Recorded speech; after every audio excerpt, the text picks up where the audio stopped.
Dear one, this week is about grounding down and embodying all of these energies. Grounding is such an important thing, especially when you are doing a lot of higher spiritual practices.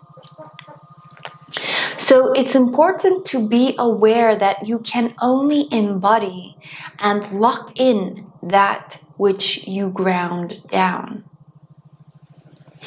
If you do not ground any or all the information and knowledge and energies down, this vessel cannot do anything with them. It is almost like trying to play a DVD in a CD player. The CD player will not be able to read the DVD because it is not in the right format. So this is what happens if you ground ethereal energy down. Mother Earth converts the energy into a readable and also a usable energy for this physical vessel. So sit in nature, eat something natural, drink a glass of water, or do anything that you feel is grounding to you. I would like to also talk about control. So why is it that the desire for control is so highly prioritized and self-deviated? Self-deception is mostly around the perception of control. The victim believes that everything is out of their control because they don't even have enough power. The victor believes that everything is in their control because they have all the power. And the awakened realizes and trusts in the true self, life itself, and thus has no desire to manipulate the happening or control the happening. You see, the misunderstanding of control from a mental perspective is an illusion.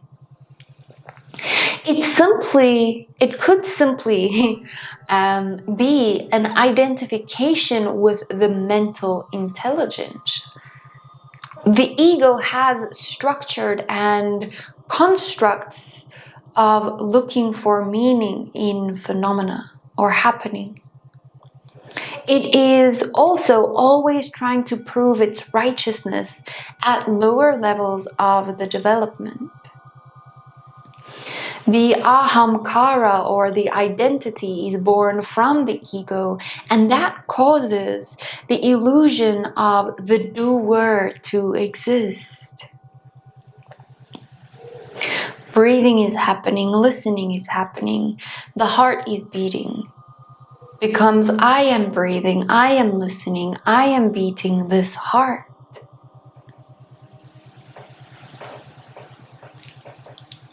Once that identity is cemented without genuine inquiry for truth, expectation and righteousness is prioritized above reality, what actually is. Hence, the need to manipulate change, fix, improve, change appears and shows up really strongly. And it appears to be real. And the belief that it is true appears to be accepted.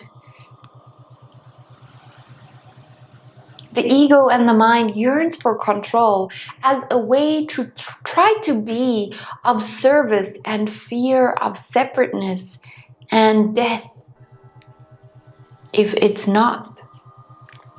Sometimes we get into character so much that we forget ourselves as the author.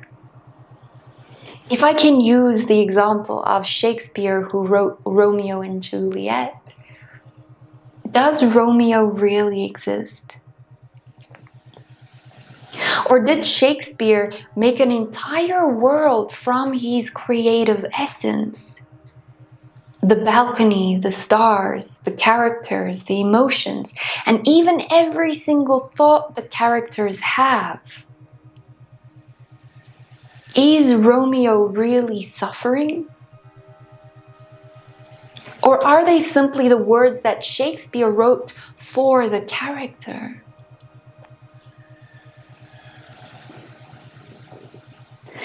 But that is like the sonnet 89. Say that thou didst forsake me for some fault, asking why God has forsaken him. Even those words were written by the author, Shakespeare. So number one, the author had to write that in the first place, or the character wouldn't have thought or said that. Number two, the character and the entire world was created by the author and is not real. And number three, you are the author reading your own story while being fully immersed as the main character.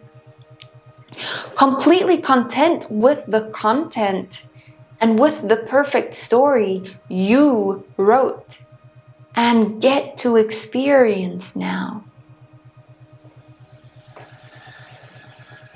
Reality is dependent on perception more than reality exists.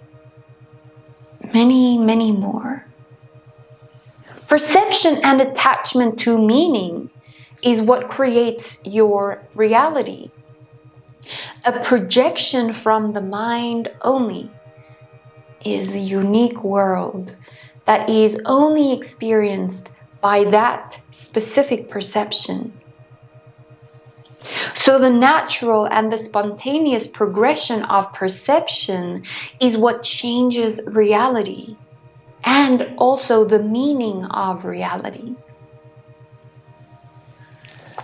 including the needs for control. A realization can reveal itself that the desire of control can be the ego's righteousness trying to superimpose its opinion onto what is offered in the present moment to awareness.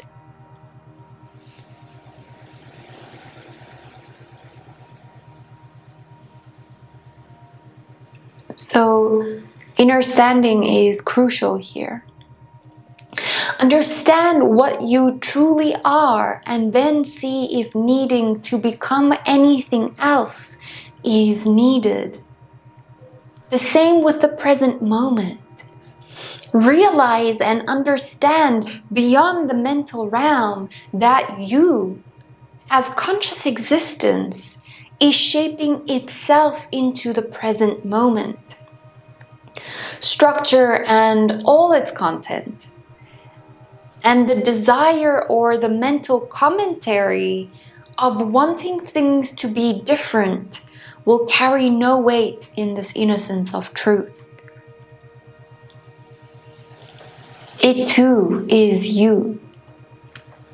Conscious existence, God, true creative essence, whatever name you want to put to it to understand, is shaping itself into a thought, into an opinion, into a comment, into a feeling, into an emotion, into a sensation. It is all you. You are life, flowing as you.